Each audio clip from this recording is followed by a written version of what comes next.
Hi everyone, আমার ভিডিওতে তোমাদের সবাইকে অনেক ওয়েলকাম। সকালে উঠে দেখছি ঘরের সামনে ফুল গাছটায় দুটো সাদা ফুল ফুটেছে, কি ভালো লাগছে না দেখতে। আর এই যে মা এখন যাচ্ছে একটু সবজি কিনতে। আমাদের ঘরে বেশিরভাগ সবজি না বাজার থেকেই আনে বাবা, ওই মাঝে মাঝে পাড়ার থেকে মা কেনে যখন হঠাৎ করে কিছু প্রয়োজন পড়ে তখন। আর আজকে মা খুব সুন্দর একটা রেসিপি বানাবে। এই দেখো, মা এখানে ডাল বানিয়েছে, মাছ ভেজে রেখেছে আর মাছের ঝোলও বানিয়ে রেখেছে। এবার মা বানাবে মাছের ডিমের বড়া।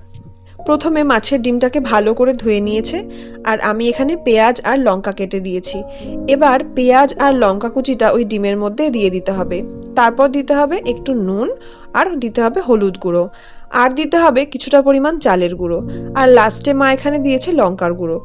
এবার এটাকে ভালোভাবে মেখে নিতে হবে। এবার কড়াইতে তেল দিয়ে তেলটা গরম হয়ে এলে তার মধ্যে আস্তে আস্তে এরকম গোল গোল মতো করে একটা একটা করে দিয়ে দিতে হবে। মা বলছিল এই মাছের ডিমটা ধোয়ার সময় যদি একটু গরম জল দিয়ে ধোয়া হয় তাহলে মাছের যে একটা গন্ধ থাকে না, সেটা আর তেমন আসে না। এবার বড়াগুলো একটু ভাজা ভাজা হতে থাক। এই যে এখানে বড়াগুলো একটা সাইড একটু ভাজা ভাজা হয়ে এসেছে, তাই এটাকে মা উল্টে দিচ্ছে। এবার অন্য দিকটাও ঠিকঠাক করে ভাজা ভাজা হয়ে গেলে এটাকে উঠিয়ে নিতে হবে। আমরা স্নান সেরে চলে এসেছি দুপুরের খাবার খাওয়ার জন্য। আর এই যে মাছের ডিমের বড়াগুলো এরকম দেখতে হয়েছে। এবার দেখি এটা খেতে কেমন হয়েছে। আজকে মা অনেক দিন পর মাছের ডিমের বড়া বানিয়েছে। আমি মাছ তেমন খাই না, কিন্তু এই ডিমের বড়াটা হলে কিন্তু আমি খাই। আর হ্যাঁ, এটা খেতে কিন্তু খুবই ভালো হয়েছে।